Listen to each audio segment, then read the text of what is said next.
Hi there. Oh, hi. Your daddy was detained inside. He asked me to get you this. Mr. Bullock, the doll he had, it was broken. Don't you want your dolly? Yes, but But what? I'm not supposed to play the game with anyone but my father. Well, what game is that? It's a secret. Maybe I can guess. Are you sure you have the right party? Yes, I'm sure. Is it a trading game? Who are you anyway? Well, what do you give your daddy for the doll? A kiss, a little package? Yes, but Just a minute. But what, honey? we don't trade till we get home. Well, I think we ought to trade now. Yeah. No! Oh, when did you get this? I'm not supposed to tell. Your daddy slipped it in your pocket when you went to hug him, didn't he? That's part of the game, isn't it? Yes.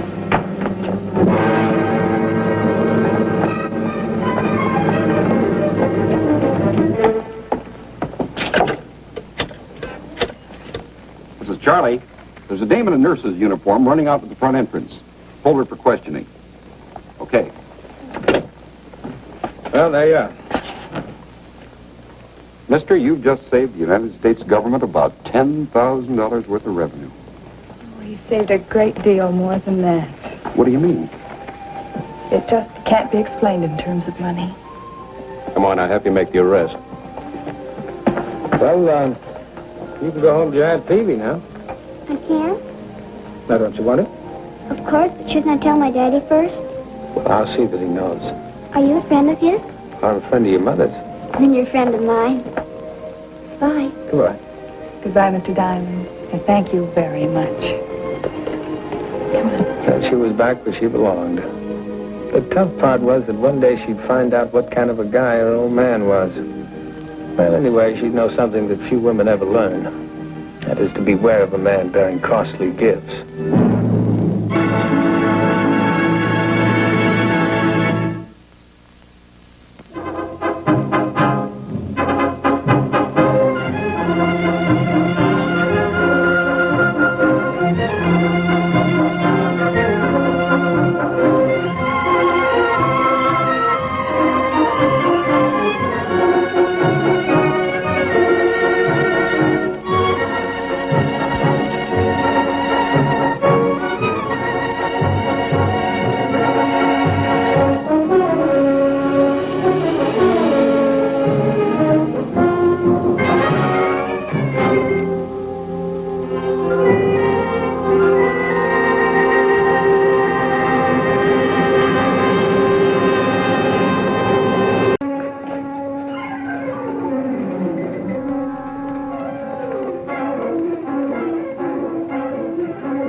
Open up, it's me.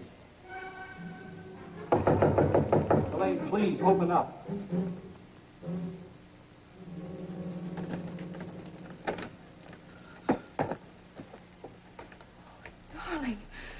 Darling, it's you.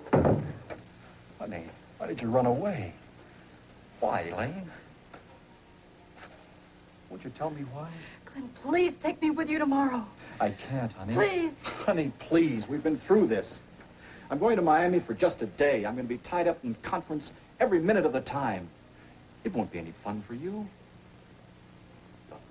be much better off here. You still haven't told me why you ran from me in the street. It's nothing. We were walking along and you took off like a greyhound. You seemed frightened. It's nothing, I told you. I have to take my head off. Sorry. Please take me with you, Glenn. You're a strange girl. Sometimes I think I know you, and sometimes I don't. I can pack in 5 minutes. Honey, look, I want my head clear for work. I don't want to have to worry about you bored in a hotel room waiting for me. But I'll be stuck here, too. I don't know anybody in New York. Well, honey, there's so many things to do. Alone? Why are you so terrified of being alone just for a day? When I met you 3 months ago, you lived alone. Well, I had friends in Milwaukee. Honey, something is terribly wrong. And if it's that important to you, I'll postpone my trip.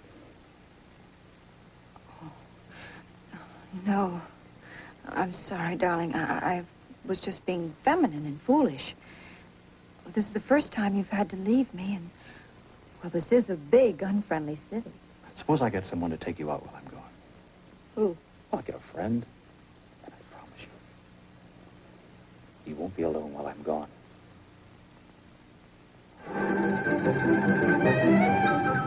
As any tourist guide will proudly tell you, New York has the tallest buildings, the swankiest offices in the world. Well, naturally, they're not talking about my office. But then I have my own wash basin, and I get the same brand of water they serve in the Waldorf. My business, you gotta keep down the overhead.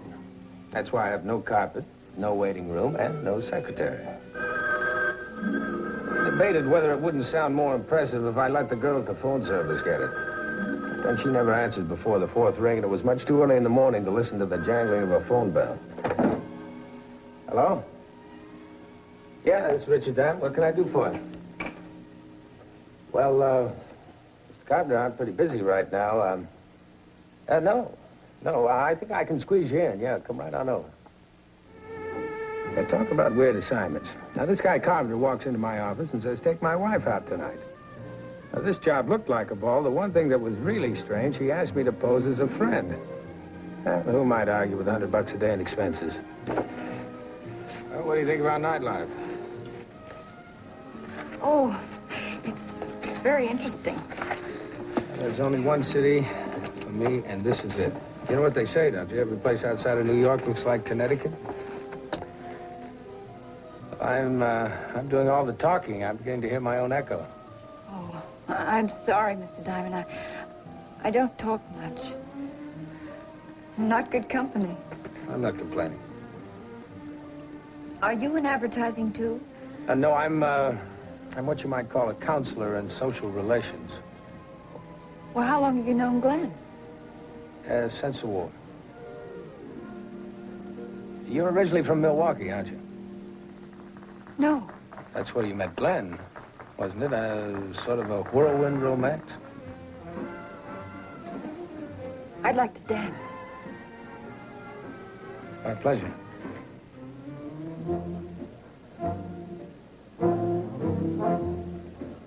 I was beginning to feel like a heel accepting money for escorting such an attractive girl.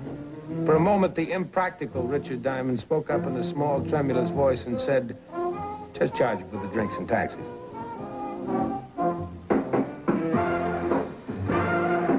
Elaine! Elaine! Waiter.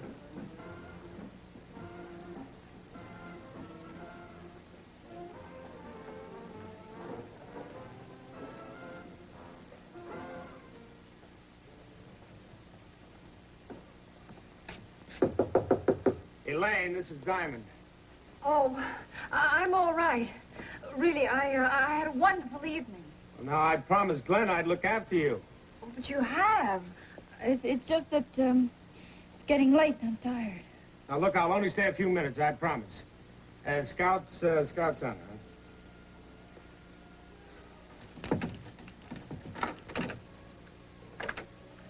Really, Mr. Diamond, there's no need for you to be upset now. I get these dizzy spells, and, well, I've had them since I've been a little girl, and all I do is lie down, and they pass. Well, did you see something in the restaurant tonight that brought on this dizzy spell? Oh, I suppose it was stupid of me to run away, but, well, I didn't want to cause a scene in a public place. Well, is there anything I can do? No, nothing. I'm just a very moody girl, Mr. Diamond. You thought of doing anything about these moods? Like what? Like seeing a doctor? You mean a psychiatrist? That's what you mean, isn't it? Well, no, I didn't say that. Well, that's what you're thinking. You think I should be put away, too. Well, who else thinks that? Oh, I'm so sleepy. I really would like to go to sleep. Okay. You sure you're going to be all right? Don't open the door. Don't let them in. Tell them I went away. Well, tell who? Don't open the door, please.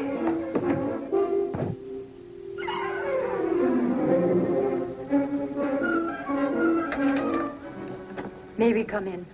Make yourself at home. No. You better leave her alone. When Elaine is like that, it's better to wait. Oh, Elaine is a very sick girl. That's why we are here, Mr. Carpenter. Well, I'm not Mr. Carpenter. Mr. Carpenter's out of town on business. My name is Diamond. I'm a friend of the family. Oh, well, then, perhaps that's even better. One can speak more openly to a friend about such matters. I'm Dr. Tesla. This is my assistant, Dr. Forrest. We operate the Oak Lane Rest Home just outside Chicago. Elaine was our patient until 3 months ago. She disappeared one night. Well, what was she there for? About a year ago, she had a mental breakdown. It was brought on by the tragic death of her parents. They were killed in a plane crash. You see there? Oh, and we have been searching everywhere for her. And then we find out that she has married, and we finally traced her to New York. So you followed us tonight? We wanted to be sure it was Elaine. And it was. She saw you, and then she... And she ran like a frightened child. Mental patients are like that. Sometimes they develop great hostility toward the people who are trying to help them. Yeah, well, now, Doctor, she seemed perfectly normal to me until she ran. Well, that's common with patients of her type. They are lucid for days, months, and then they relapse into depression, melancholia, or completely irrational behavior. Well, do you think you can cure it? Oh, in a year or two, perhaps. Her husband, I suppose he doesn't know anything about her past. Has he mentioned anything to you? No. No, he hasn't. But he will have to be told. Unfortunately, this marriage is invalid. Elaine is not a mentally responsible person. You will help us. Well, how? Well, Elaine must be returned to the rest home at once. What do you mean, now? Tonight? She shouldn't be left alone. People in her condition can do harm to themselves. She needs professional attention. Well, I understand, Doctor, but I'm afraid you'll have to wait for Mr. Carpenter to come back from Florida. Well, surely he would want her to have the best treatment. Oh, I'm only asking for the sake of the girl. We know how sick she is. Well, Mr. Carpenter will have to decide that. We have the authority to take her back. You'll have to wait for her husband. It may be dangerous to wait. I'm sorry. Come, Emil. We have warned you, Mr. Diamond. It is your responsibility.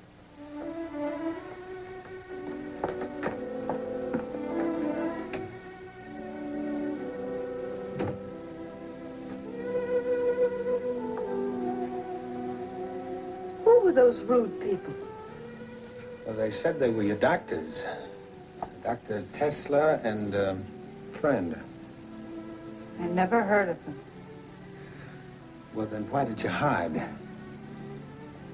I'm not used to being questioned. I said I never heard of them before. Never.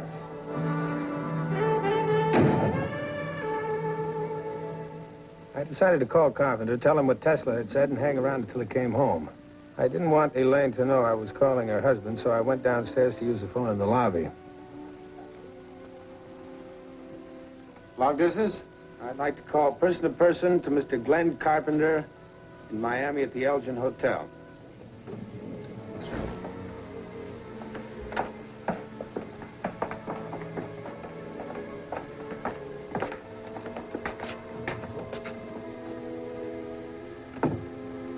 She has locked herself in. Have you the pass key?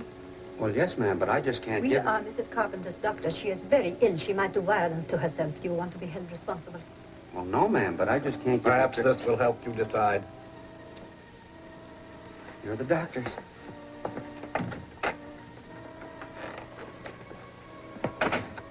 Please bring the hotel wheelchair. We will take her down on the service elevator. Yes, ma'am. The Hotel Elgin in Miami, operator. That shouldn't be too tough. I'm sorry for the delay, but there's a convention in town, and all the lines to the Hotel Elgin are busy. Would you like me to keep trying and call you back? Yeah, I would.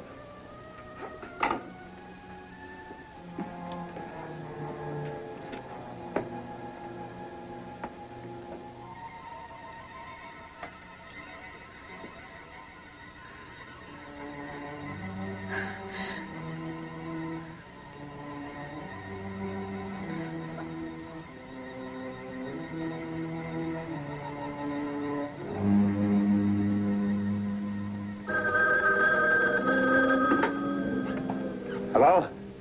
Mr. Richard Diamond? That's right. On your call to Mr. Carpenter in Miami, he doesn't answer. Shall we keep trying and call you? Yeah, would you? No, don't bother.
Hey, who was in that cab? Oh, two doctors and Mrs. Carpenter.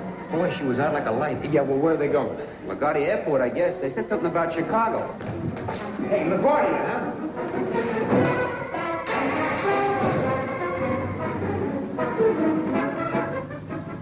Flipsville.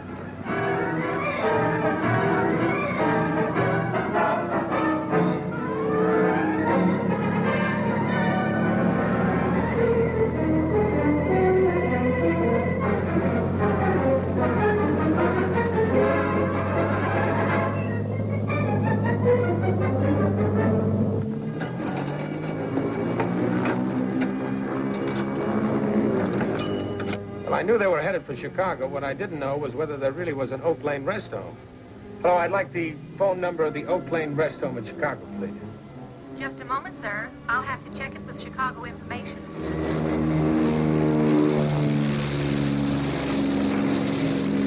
Hello, sir.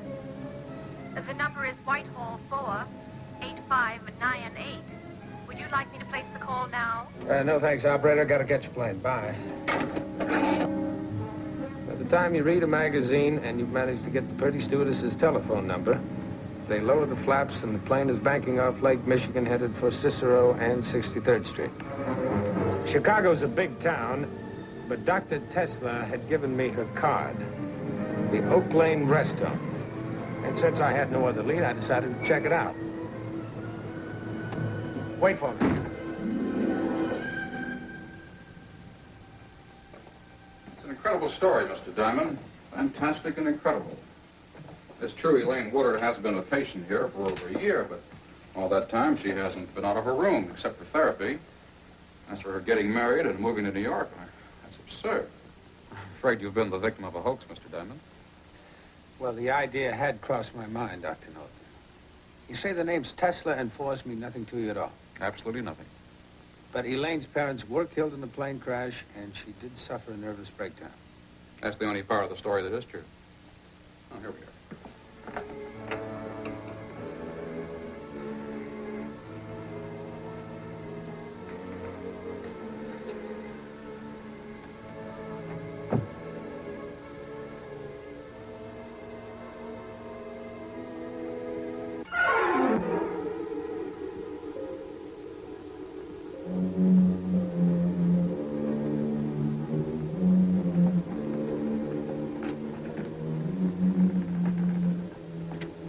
Well, Mr. Diamond? Well, Doctor, I'm afraid I owe you an apology. Not at all. I've done the same thing in your place. Dr. Norton was pretty convincing. But I'm a suspicious guy by nature, and the whole setup seemed just a little too pat. I talked my way into the morgue at the Chicago World-Telegram, hoping I'd find a picture that'd tell me who the real Elaine Willard was.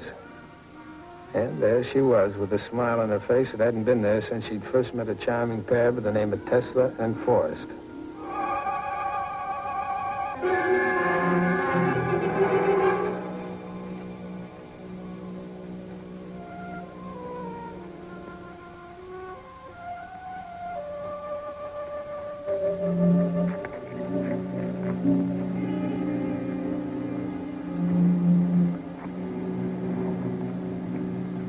A smart guy would have gone back to New York, told the whole sad story to the girl's husband, and left him carrying the ball.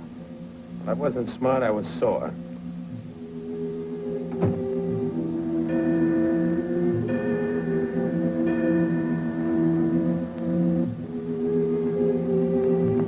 That newspaper picture had me convinced. The real Elaine Willard had to be somewhere in the rest home. Otherwise, why'd they try the business with the phony Elaine? I knew she was there. I just knew it. And Diamond is never wrong. Well, hardly ever.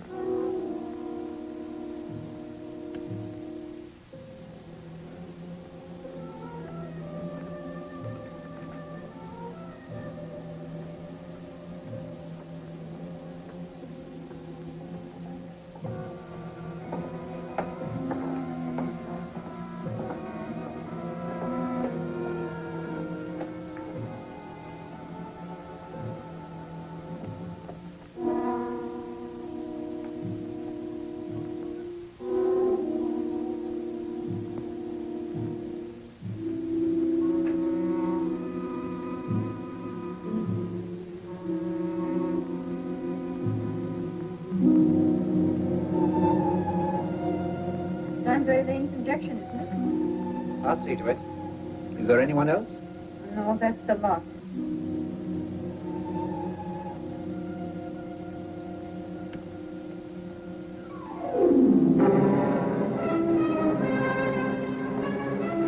Hey, Elaine, wake up. Come on. Well, you better give it to her. The other one will be wearing off. Very well, very well. Elaine, wake up. Come on. Come on. Come on, get out of here. Come on.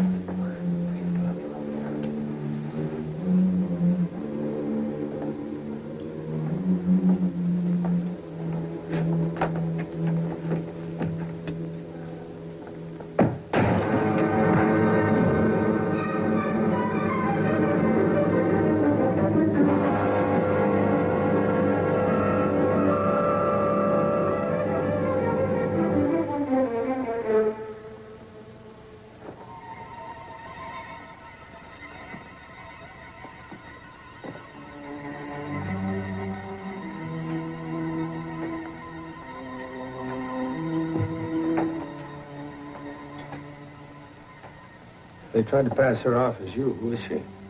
Another patient. She's been like that as long as I've been here.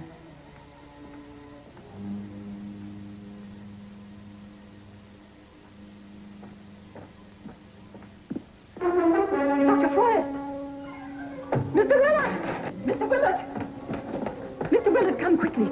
Elaine is gone, and Dr. Forrest has been attacked.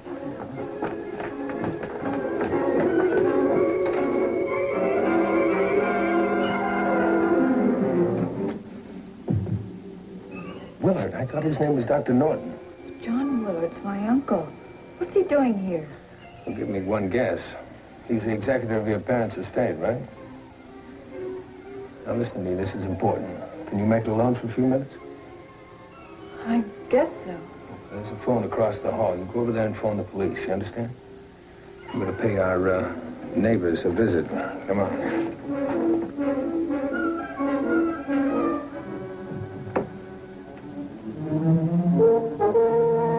How could you be so careless?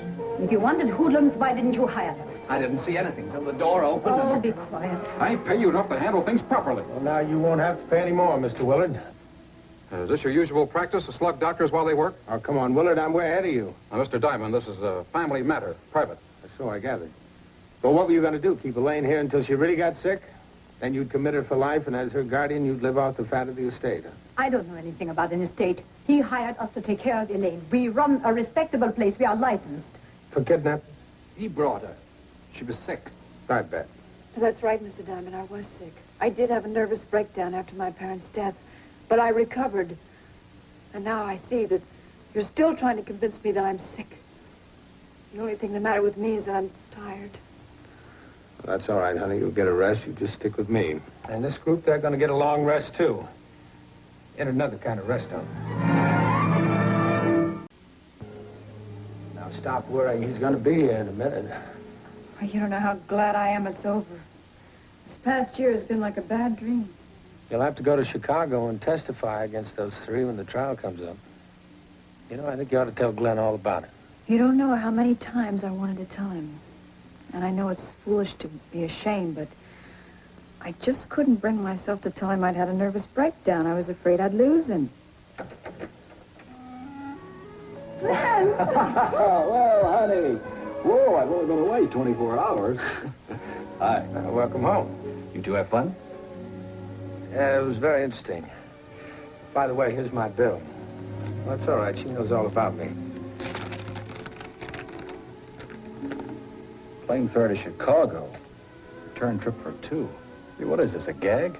No, it isn't a gag, darling. Now, I'll tell you all about it later.